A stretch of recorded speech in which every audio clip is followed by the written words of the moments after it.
Bueno, hermanos, en esta mañana, continuando con los estudios que estamos realizando, que habíamos aclarado, por lo menos yo lo había dicho y creo que también estos hermanos lo vienen diciendo, ya estos tienen carácter escatológico, es decir, de las cosas que han de suceder, todavía no han acontecido, pero la palabra lo revela, así lo va manifestando y enseñando, y nosotros debemos prestar debida atención, porque una de las principales razones tiene que ver con el testimonio que debemos dar al mundo de las cosas que están por venir, que no son para nada insignificantes, sino todo lo contrario.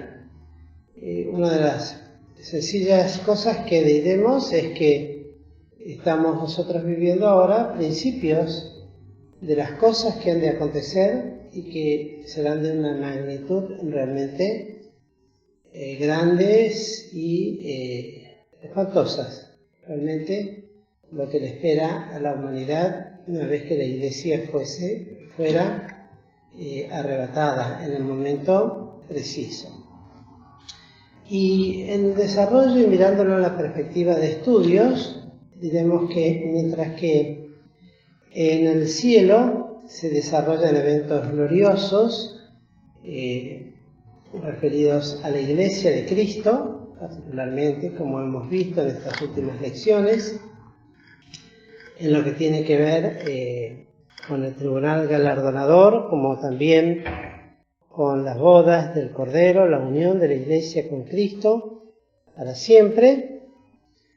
Lo cierto es que aquí en la tierra también va a seguir desarrollándose otros eventos no tan gloriosos, absolutamente. Para la Iglesia sí, nosotros tenemos la posición neta y claramente pretribulacionista, es decir, que la Iglesia no va a pasar por la tribulación o la gran tribulación, ni parte de ella, pues la Iglesia ha sido puesta para salvación y no para juicio. Por lo tanto, contrario a muchos que inclusive a veces hermanos fieles tienen esta posición de pensar que la Iglesia va a pasar por estos eventos o parte de estos eventos. Gracias a Dios nosotros confiamos que el Señor ha de arrebatar su Iglesia antes que se desate todo este infierno de cosas, por decirlo de esta manera. El hecho fundamental lo vemos en 2 Tesalonicenses, capítulo 2, verso 7, que define directamente esta situación. En 2 Tesalonicenses, capítulo 2, verso 7, porque ya está obrando el misterio de iniquidad. Ese misterio de iniquidad es el misterio del anticristo, que ya está obrando desde tiempos inmemoriales. Solamente 2 puntos, y esto aclara lo que se está esperando. Solamente este misterio de iniquidad, que es un misterio pero que después se va a revelar, espera hasta que sea quitado de en medio el que ahora impide. Esto es una declaración muy contundente de lo que está frenando. Muchas veces se repite un texto, no lo vamos a buscar, lo voy a decir. Vendrá el enemigo como río, mas el Espíritu de Jehová levantará bandera contra él. O sea, eso que impide para que este río que viene arrasando con todo lo que hay, todo lo que se pone delante de su paso y no hay nada que lo contenga, por el momento no llega a desatarse total y absolutamente en todos los aspectos de su maldad, porque está el Espíritu Santo en este mundo y también está la Iglesia de Jesucristo. Es lo único que lo contiene, no hay otra cosa. Es lo único que puede contener. Desde ya, hay también quienes dicen, bueno, lo que va a suceder, pase lo que pase, ya está escrito, desde ya. Pero vosotros sois la sal de la tierra y la luz del mundo. Y mientras que estemos en este mundo, todas estas cosas, si bien están sucediendo, la Iglesia, la presencia de la Iglesia, hace todavía desazón sobre la tierra, para que preserva de que no sucedan cosas peores. Estamos siendo testigos de cosas feísimas, tristes a nivel mundial.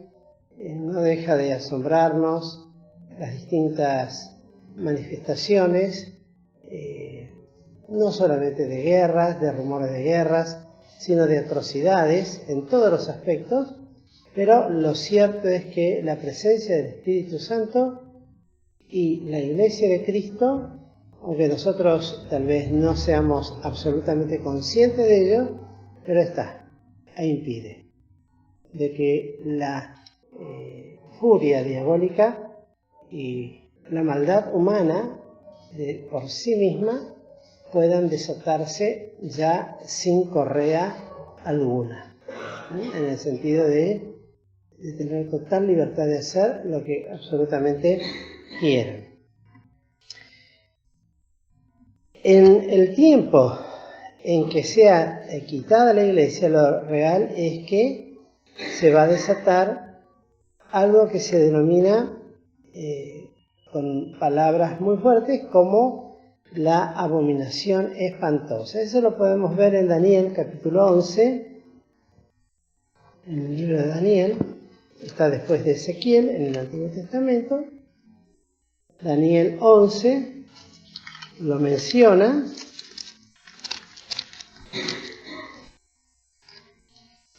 El verso 31.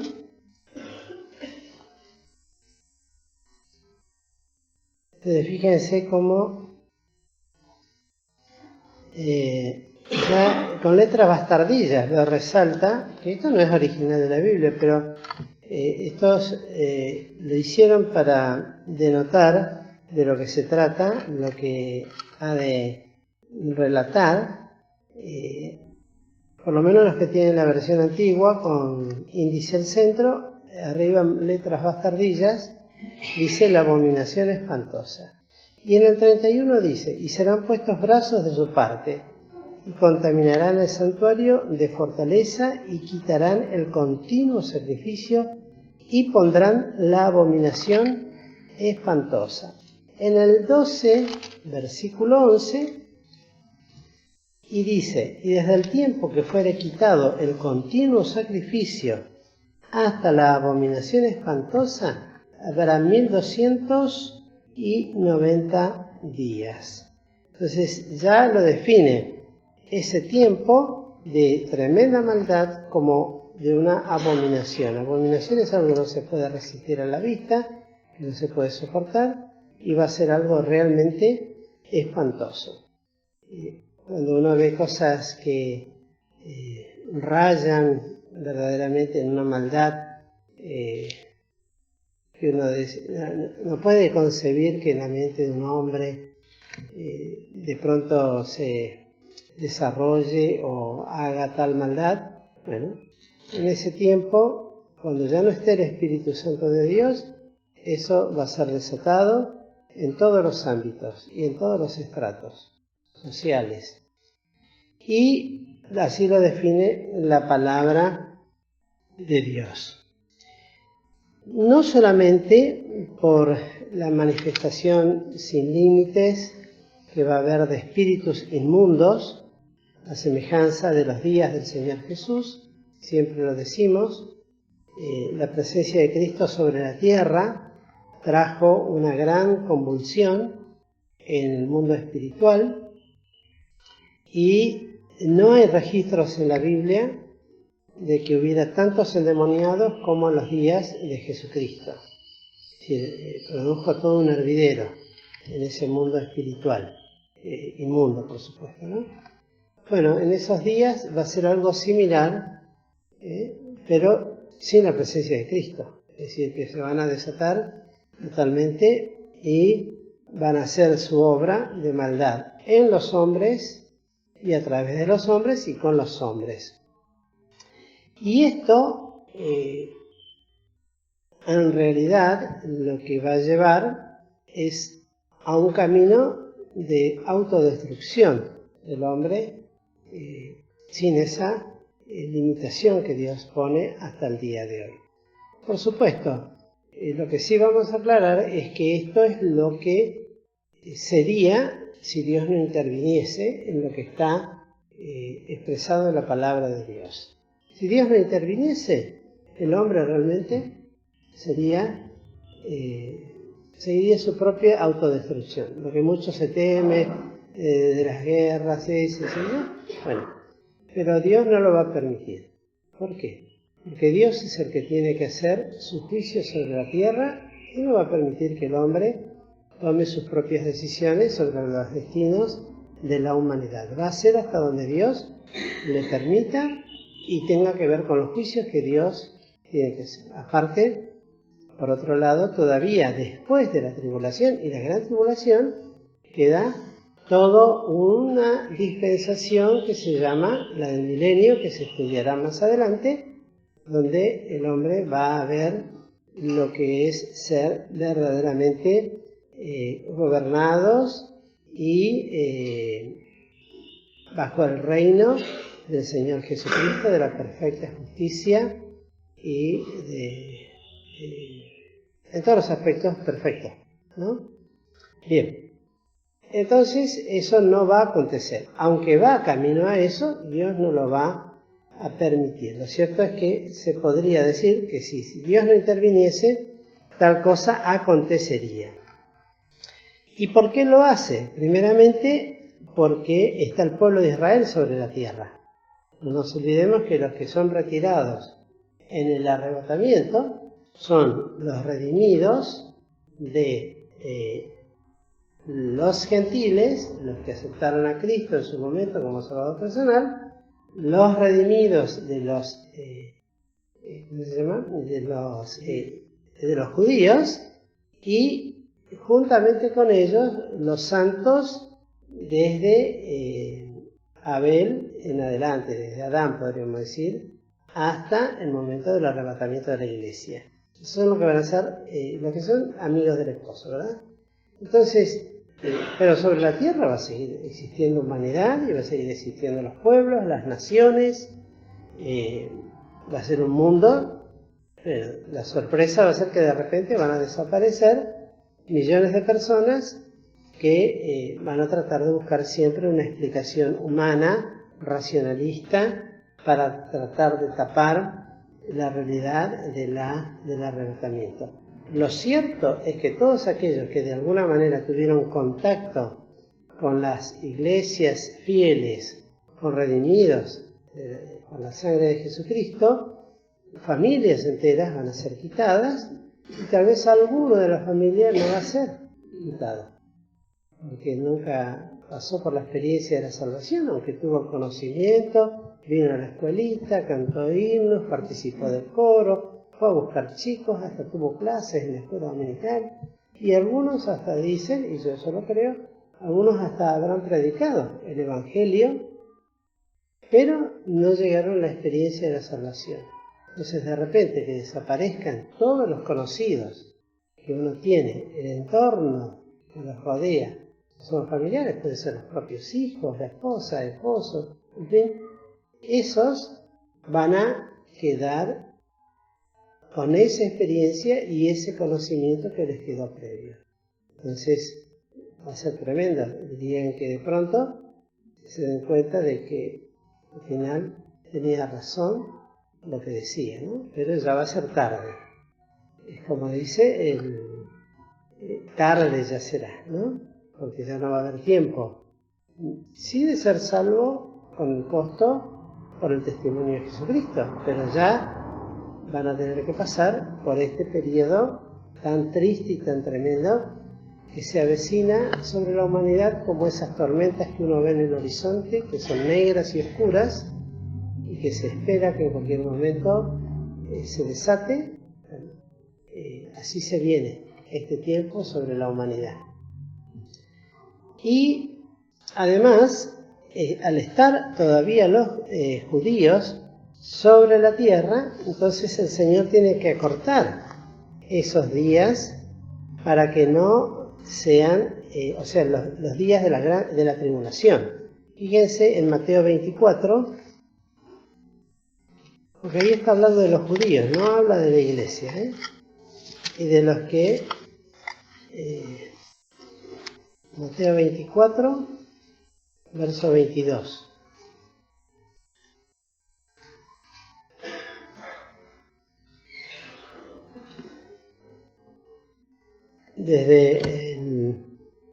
Fíjense, desde el 15, donde empieza a hablar de la tribulación y de la gran tribulación, de estos dos eventos que tendrán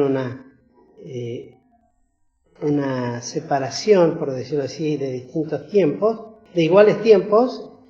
Ya desde el 15 viene hablando y el Señor Jesucristo lo cita, lo cual le da autoridad totalmente a lo que leímos en Daniel. Pues él lo cita, por cuanto cuando vieres la abominación del asolamiento que fue dicha por Daniel profeta, que estará en el lugar santo, el que le entienda, entonces dice los que están en Judea, que huyan, los que están enterrados no desciendan a tomar algo de su casa, el que en el campo no vuelva atrás a tomar sus vestidos, y ay de las preñadas y de las que crían en aquellos días. Orad pues que vuestra huida no sea en invierno ni en sábado, porque habrá entonces grande aflicción, cual no fue desde el principio del mundo hasta ahora ni será. Y todas estas cosas las decía el Señor para que cuando suceda no digan que Él no se los avisó. Así lo dice en muchas oportunidades a sus discípulos. Y si aquellos días, este es el que nos interesa más, no fuesen acortados, ninguna carne sería salva. Mas por causa de los escogidos, aquellos días serán acortados. Esto entonces es lo que, en definitiva, hace breve este tiempo, que va a ser tan atroz, pero dentro de las dispensaciones de los tiempos, es el más breve de todos. Y son acortados porque la persecución principalmente va a ser sobre el pueblo de Israel, porque ya la iglesia no va a estar más. Entonces la ira humana, diabólica, se va a desatar principalmente contra el pueblo escogido. Y ese pueblo escogido es el pueblo de Israel.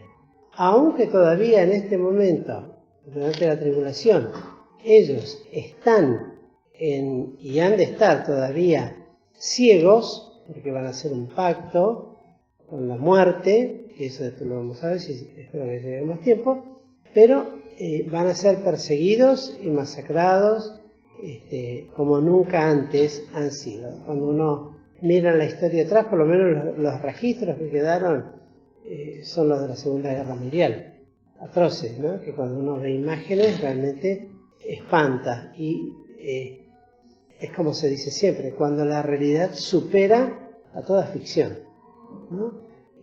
La forma en que mataron y mataban a los judíos es por demás terrible, de cómo aniquilaron a 6 millones prácticamente de seres humanos. Bueno, en ese momento la persecución va a ser tremenda y peor. Ahora bien, además se tienen que desatar, como les decía recién, los juicios divinos descritos en el Apocalipsis. Es decir, todo eso se tiene que cumplir sobre la tierra. No es que el hombre puede, cuando se le ocurre, como hacen los suicidas, ¿no? Levantan un revólver y se meten un tiro en la cabeza o en la boca y se terminó la historia. Con la humanidad no va a ser así. ¿Por qué? Porque se tiene que cumplir todo lo que Dios dijo que haría y el hombre lo tiene que ver. y lo tiene que sufrir. Lo cierto es que se divide, por decirlo de esta naturaleza, en dos partes este periodo que dura exactamente, según las escrituras, dura 7 años. 7 años dura. Y tiene que ver con algo que es interesante de ver, y que esto siempre me ha llamado la atención, lo que proféticamente se lo define como las 70 semanas de Daniel. 70 semanas donde cada semana son 7 años, un año por día. ¿Entienden? Entonces, ¿cuándo comienza? Vamos a leer en Daniel 9.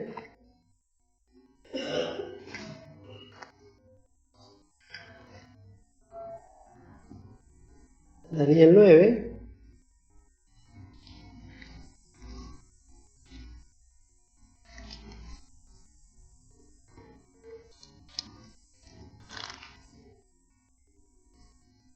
Desde el 24 hasta el 27 habla de estas 70 semanas, pero vamos a leer nada más que el principio, donde dice en el 24, 70 semanas están determinadas sobre tu pueblo y sobre tu santa ciudad. 70 semanas. Luego, en el versículo 26 dice, y después de las 62 semanas se quitará la vida al Mesías y no por sí. Y el pueblo de un príncipe, etcétera, etcétera,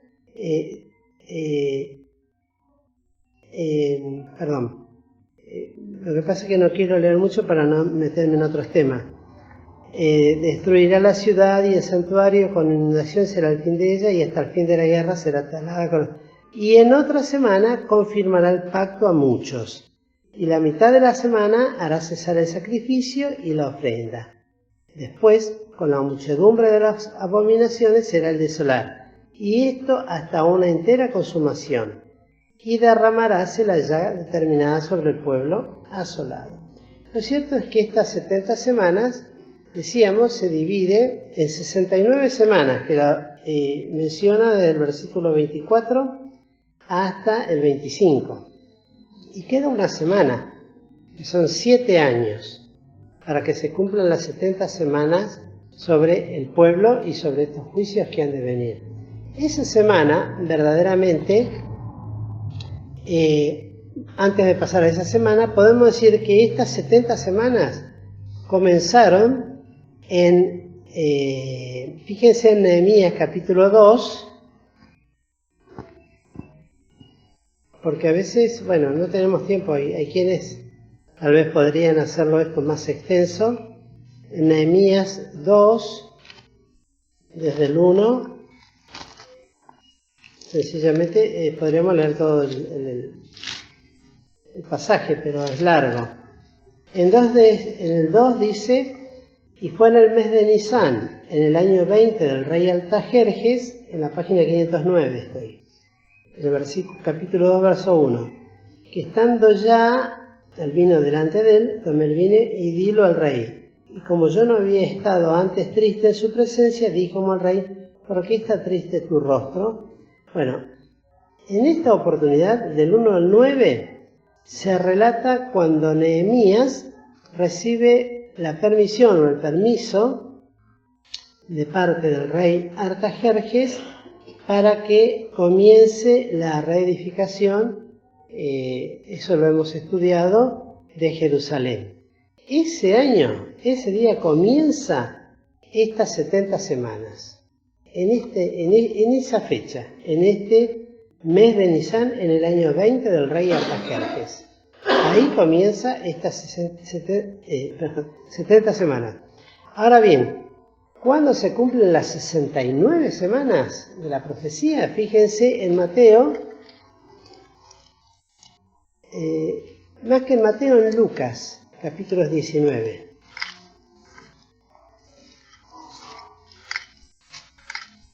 Esto es muy tremendo, Lucas 19.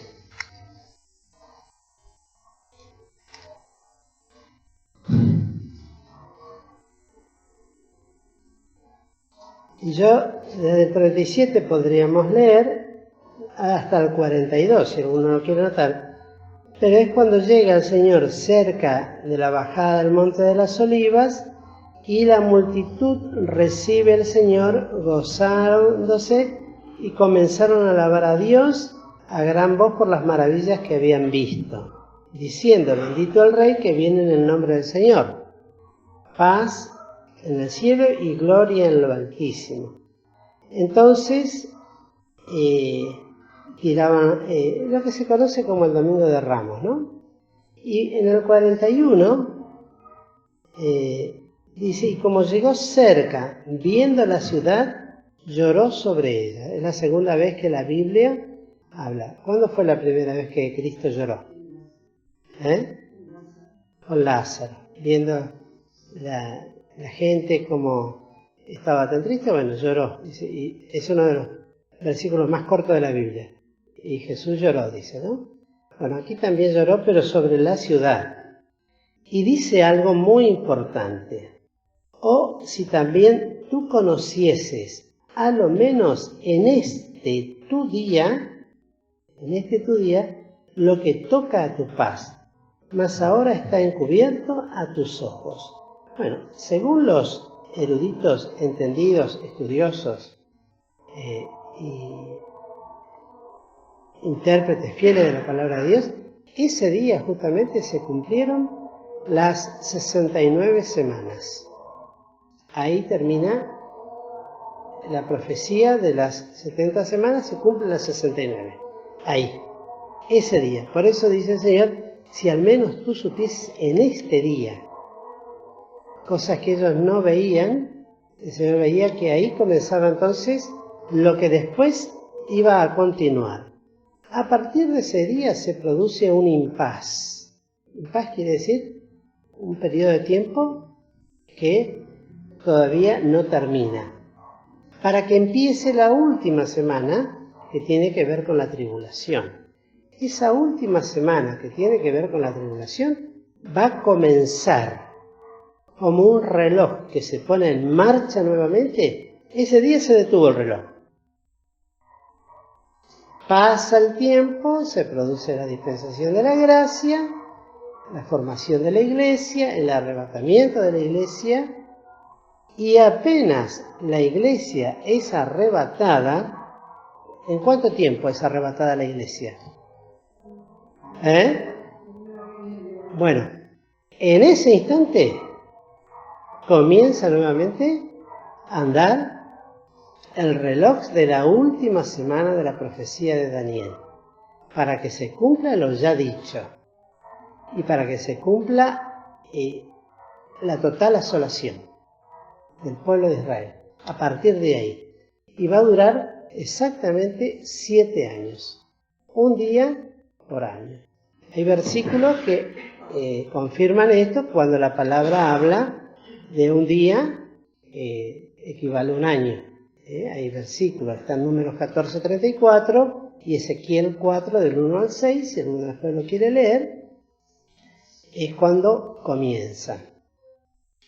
Lo cierto es que este tiempo, esta semana de 7 años, está dividida, como lo dice Daniel, en 1260 días, una parte, y 1260 días, otra parte.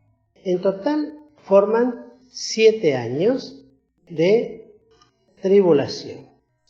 La primera parte, esos primeros 3 años y medio, el anticristo, que ya está el anticristo, porque así lo dice la palabra, ya está el misterio de iniquidad. ¿Quién es anticristo? Bueno, los anticristos han existido siempre, a través de todos los tiempos. Y para definir un anticristo es alguien que está contra Cristo o contra todo lo que se llame Dios. Cualquiera de las dos cosas ya es un anticristo. Así lo dice, por ejemplo, fíjense en 1 Juan. Fíjense en 1 Juan, capítulo 2, verso 18. 1 Juan, 2:18. Ya lo decía Juan, imagínense cómo estaremos nosotros ahora que estamos más cerca que cuando creímos. Dice, hijitos, ya es el último tiempo, y como vosotros habéis oído que el anticristo ha de venir, así también al presente han comenzado a ser muchos anticristos, por lo cual sabemos que es el último tiempo. Y anticristo entonces es toda persona, sistema, organización, falsa religión, etcétera, etcétera, que se opone y actúa contra y se coloca en lugar de Cristo. Eso es un anticristo. Puede ser una persona, puede ser una organización, puede ser una falsa religión, lo que sea. Todo aquello que se pone contra y actúa en contra de Cristo y quiere ocupar su lugar. Porque eso lamentablemente es lo que el diablo ha querido a través de desde su creación hasta que cayó en pecado. Quiso usurpar y tener el lugar y hacerse adorar como Dios. Por lo tanto, aunque odia a Cristo, sin embargo quiere tener lo que Cristo tiene. Es un soberano envidioso, ¿no? Y ni aun con eso es feliz. Sí. No tenemos tiempo para ahondar tantas cosas, pero tiene que salir de los judíos, porque solamente los judíos van a aceptar a alguien que sea verdaderamente judío. No van a aceptar a otro para darle el lugar y hacer el pacto con él y dejarlo entrar al templo. Lo cierto es que en determinado momento este anticristo, que es un ser absolutamente dominante, muy inteligente, con poder, no solamente político, sino económico también, va a ser lo que ellos, o lo que la palabra de Dios lo llama un pacto con los judíos, y se va a establecer como líder soberano sobre toda la humanidad. Y este anticristo ha de utilizar principalmente el poder que le dan económicamente los mismos judíos para alcanzar a tener ese poder y dominio sobre toda la humanidad.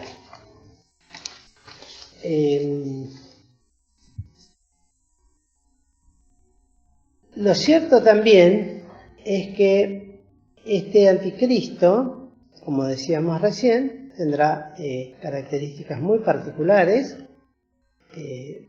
pues tendrá que cautivar a toda una humanidad que ya hoy podemos ver que distintas partes del mundo están reclamando por un líder que pueda manejar todas las cosas.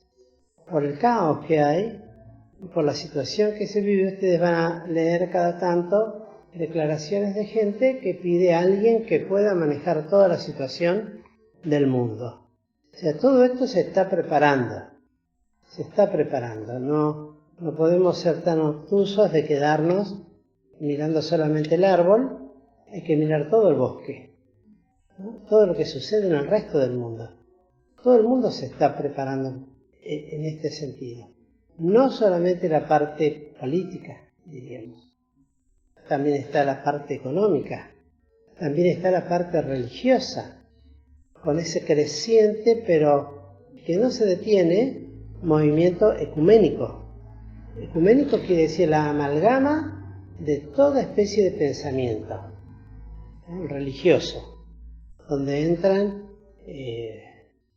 judíos, entran católicos, entran protestantes, entran maometanos, entran hinduistas, toda suerte de religiones. La astrología también. Es una amalgama, se dice eso, ¿no? Una amalgama es una unión de todas estas cosas.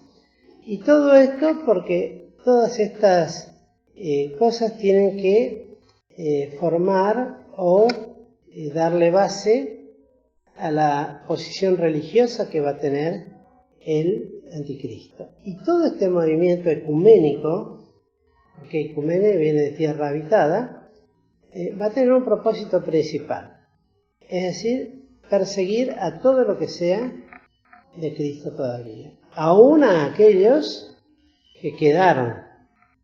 ¿Se acuerdan que le dije al principio? Muchos van a quedar, familiares nuestros, amigos nuestros que conocieron, gente que vino, que escuchó, pero no alcanzó a tener esa experiencia de salvación. Lo que siempre debemos recalcar es que la experiencia de salvación tiene que ser concreta, real, bien definida. Yo tengo que estar bien seguro que soy un hijo de Dios. Hablaba esta semana con un hombre que decía, bueno, la experiencia consiste no en si yo tengo una bendición, si el Señor me sanó, si el Señor me hizo algo, si el Señor me dio una casa, si me dio un auto, si me dio salud. Puedo tener todo eso o puedo no tener nada. Pero lo que tengo que tener es la bendición y la primera obra es la de la salvación. Yo tengo que llegar a la experiencia de encontrarme con Cristo, reconocer mis pecados y aceptarlo como Salvador personal. Uno se da cuenta que una persona no es de Cristo sencillamente preguntándole, ¿tu experiencia con Cristo cuál es? No, yo con Cristo, siempre creí en Cristo, yo fui de chiquito a una familia cristiana, participé en una iglesia, formé parte de esto, hice tal cosa, hice tal otra, en fin, un montón de cosas, pero lo que uno tiene que escuchar no escucha. ¿Y qué es lo que se tiene que escuchar? Sencillamente decir, sí, yo soy de Cristo porque un día me arrepentí de mis pecados y lo acepté como mi único y suficiente Salvador. No hay que escuchar más. Cuando uno empieza a escuchar toda esa cantidad de cosas por las cuales se es cristiano, quiere decir que se es cristiano por esas cosas, pero no es de Cristo. Es un cristiano nominal. La experiencia de la salvación uno la detecta inmediatamente con esa pregunta. ¿Cuál es tu experiencia con Cristo? No, pero yo fui a la iglesia. Sí, no, con Cristo yo siempre creí en Dios. Siempre tuve a Dios presente en mi vida. Yo hoy veo que desde chiquito me acompañó. Todo bárbaro. Pero un día hay que encontrarse con Cristo. Podemos tener esa experiencia de que toda la vida creímos en Dios y le pedimos a Dios las cosas, pero la salvación la otorga Cristo cuando frente al hecho de la cruz yo veo que Él murió por mí, me arrepiento de mis pecados y le digo en el corazón, Señor, te entrego mi corazón y te entrego mi vida. Todo lo demás no sirve. No salva, sencillamente. No hay un texto en la Biblia que diga que Cristo salva por todas esas cosas. Se es salvo solamente por fe, por gracia. Por obras no alcanzo la salvación, ni por el conocimiento de Dios. Los demonios creen y tiemblan, pero ninguno de ellos se salva. Entonces, este anticristo, en este periodo de tiempo de 7 años, en la mitad de este tiempo, después de haber alcanzado el poder, no sin luchas y sin peleas sangrientas, porque va a ser como una vez lo explicó tan clarito el pastor Dick, me acuerdo, los cascos blancos de la ONU, ¿no? Van para poner la paz en un lugar. Y en realidad, ¿cómo hacen para poner esa paz?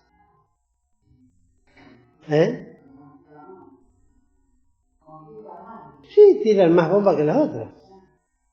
O sea, aplastan toda rebelión y se establece la paz. Claro, la paz y ya es la paz. Bueno, el anticristo va a hacer eso. Él va a prometer paz y prosperidad a todo el mundo, pero para alcanzar eso lo va a tener que hacer con numerosas guerras y con mucha violencia. Y podemos decirlo muy claramente. Si nosotros nos quejamos hoy de los dictadores que hay en el mundo, este es el gran dictador. No va a haber otro igual. Porque es el mismo Satanás encarnado en un hombre. Y va a someter a toda la humanidad así. Cuando tenga ese poder consolidado, entonces se va a mostrar cómo es, como hacen los grandes dictadores. Se muestran de una manera hasta que alcanza lo que quiere y después, una vez que tiene el poder, este va a ser la misma técnica, nada más que a gran escala y con mucho más poder sangriento como tal. Romperá todos los pactos que hizo, con la nación que sea, con el pueblo que sea, pacto que haya hecho, lo va a romper. No va a respetar nada.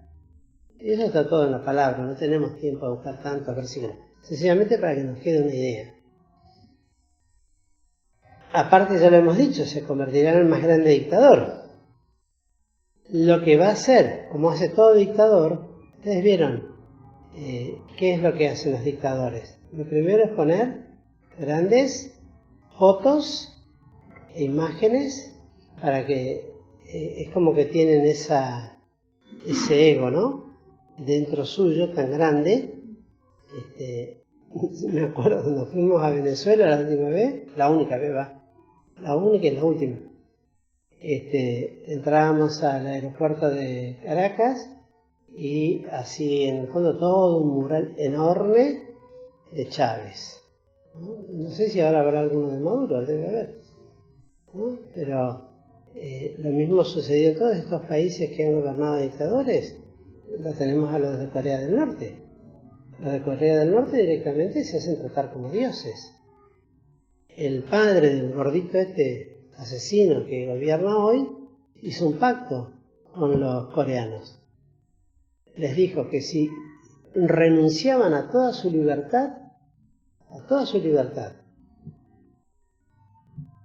y permitían que él sea el rey, les iba a dar 3 veces por día comida. Ellos renunciaron a toda su libertad, se hizo rey y todavía están esperando los 3 platos de comida por día. Y re hambrientos, pobre. Y un terror. El otro día estaba leyendo, por ejemplo, entran de sorpresa en los hogares y si alguno está mirando televisión, algún programa de Netflix o algo de YouTube, directamente son todos ejecutados. Y los chicos de 2 años para abajo son llevados a la cárcel de por vida. Sencillamente por eso, ¿no? Imagínense la dictadura que tiene ahí. Nosotros nos quejamos por lo que tenemos nosotros. En fin, Dios nos ayude y nos guarde de todas esas cosas, pero vemos que hay lugares donde están realmente pasando cosas tremendas. Ahora bien, va a romper con todo, no le va a importar nada, absolutamente nada, y va a romper el pacto que los judíos hicieron con él, que fueron los que le dieron la base económica para alcanzar el poder que tiene. ¿Y cómo lo va a hacer? Bueno, se va a sentar en el templo de Dios y se va a querer hacer adorar como Dios. Tal cosa a los judíos, por supuesto, no, a muchos de ellos, eso no les va a gustar. Primeramente, por ver las cosas que hizo para alcanzar ese lugar. Y segundo, por el hecho de querer hacerse adorar como el Mesías prometido. Entonces, frente a este rechazo de los judíos, que no se van a dejar marcar por la señal en sus cuerpos, empieza la persecución de él hacia los judíos. Y a partir de ahí empiezan los otros 1260 días de la gran tribulación. Si venían sufriendo tribulación, esos otros será, y así lo dice, la gran tribulación. Peor todavía. Siempre decimos, ¿no? No hay nada peor de lo que me está pasando. Y el que me conoce sabe que yo siempre digo, no digas eso. Siempre hay algo peor. Siempre hay algo peor. Uno dice, no, pero no hay nada peor de lo que me está pasando. Siempre hay algo peor. Siempre hay algo peor. Y más tratándose de los juicios de Dios. Pensamos, bueno, los juicios de Dios, por algo dirá la Escritura, hay de aquel que cae en las manos de un Dios airado, de un Dios vivo desde ya. Y airado, hay de aquel que cae en las manos. No, pero es tremendo. ¿Qué más puede pasar? Mejor no hagas esa pregunta. Yo a veces le digo a mi señora, pero tanto mal le he hecho al mundo. Mejor no hagas esa pregunta, dice. No la hagas. Porque la respuesta puede ser triste, ¿no?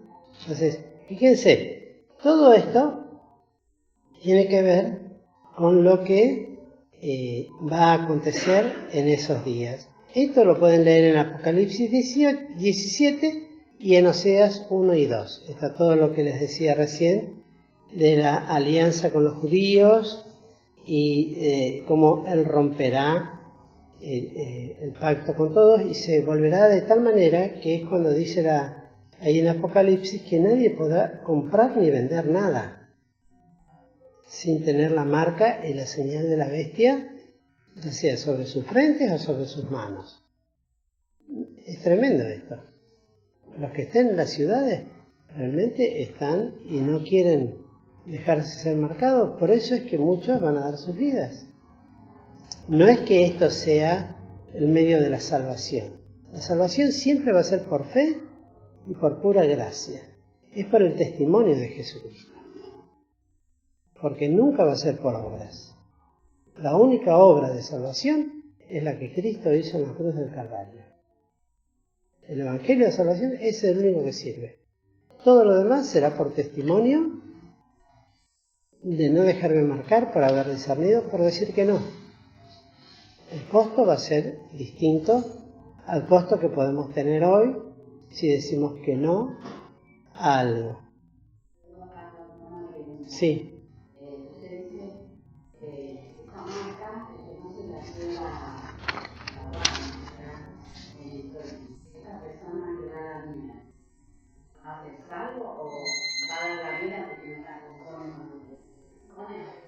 Y pueden estar las dos cosas, ¿eh? Sí, porque hay gente que no va a estar de acuerdo. Eso lo había dicho ya el otro día. Sí, podés tener la convicción moral de no querer, pero no por eso significa que crees en Cristo. El tema es por el testimonio de Jesucristo. Eso es. Si lo hago por Cristo, entonces tengo que pasar por el paso de la salvación, luego como los creyentes de los primeros tiempos, que daban sus vidas en el Coliseo. Por decir que eran creyentes, eran comidos por leones, o prendidos fuego, o devorados por bestias, o destrozados, en fin. Ese era el costo, pero el paso era dar la experiencia de fe primeramente. No es que eran salvos porque morían en el Coliseo. Y en el Coliseo también moría gente que no estaba de acuerdo con el régimen romano. Y no por eso eran salvos, sino que no se sometían sencillamente al gobierno. Bueno, porque ya les digo, ante un gobierno tirano va a haber gente que humanamente no va a estar de acuerdo. Pero no significa que por eso son salvos, sencillamente porque no estén de acuerdo con el anticristo. Si no, darán su vida, morirán. Pero eso no nos lleva directamente a la salvación. Por eso no debemos confundir nunca esto. El único medio de salvarse es por la fe en el Señor Jesús y su obra a favor nuestro en la cruz del Calvario. Lo que decíamos, y con esto terminamos, los castigos divinos tienen que ver, en principio, que en esa mitad de tiempo van a ser liberados, en un momento van a ser abiertas las puertas del abismo, y nos dice la palabra que subirá como una columna de humo, y de ese humo va a salir cosas como langostas, describiendo las características de los distintos demonios que se han suelto, que están presos actualmente, sujetos en cárceles de oscuridad por la tremenda maldad que hay en ellos. Y están esperando ese tiempo en que sean sueltos y Dios los va a soltar para castigo. Si ustedes quieren leerlo después, eso está en Apocalipsis 6, en Apocalipsis 8, 9, 15 y 16. Y Dios actúa en el mundo a causa del pueblo escogido y de acuerdo con el mismo trato que han tenido los hombres con su pueblo. Siempre presente la promesa: al que te bendijere, te bendeciré, y al que te maldijere, te maldeciré. Eso para Dios es invariable. Uno puede decir, sí, pero los judíos se merecen todo lo que les pasa. Bueno, sea como sea, ellos tendrán que sufrir, pero eso se ocupa Dios. A veces cuesta entender esto, pero es así. Dios es el que se ocupa de su pueblo. Y aquellos, vuelvo a repetir, ya lo hemos dicho muchas veces, pero todos aquellos que se levantan contra su pueblo, bueno, después el Señor se ocupa de darles el pago que han tenido con su pueblo. No los premia porque han perseguido y matado a su pueblo, sino que actúa de la misma manera con que ellos han actuado. Mire, sucede con lo mismo con los creyentes en forma menor, por supuesto. Uno dice, ¿qué pasa con todos aquellos que nos atribulan, que nos hacen mal? El Señor dice, un versículo que Pablo dice tan claramente, ¿no? Es justo para con Dios pagar con tribulación a todos los que os atribulan. Uno dice, bueno, pero al final este me hizo tanto daño y yo no veo, o de verdad no puedo desearle el mal, no corresponde. No os vengáis vosotros mismos, dice la palabra. El Señor se ocupa de aquellos que atribulan a sus hijos. Él se ocupa. Él es vengador de todas esas cosas. Eso es lo maravilloso. Mía es la venganza, yo pagaré, dice el Señor. Así que, hermanos queridos, todo este tema que lo he tratado de resumir un poquito nada más, es lo que va a acontecer a este mundo, y nosotros debemos, en primer lugar, alertar y seguir anunciando estas cosas a los incrédulos. Esto es un mínimo, una pequeña cosa que hemos podido decir de todo lo que va a acontecer en ese tiempo y los distintos acontecimientos. Pero avisar al mundo incrédulo, bueno, de las cosas que se vienen.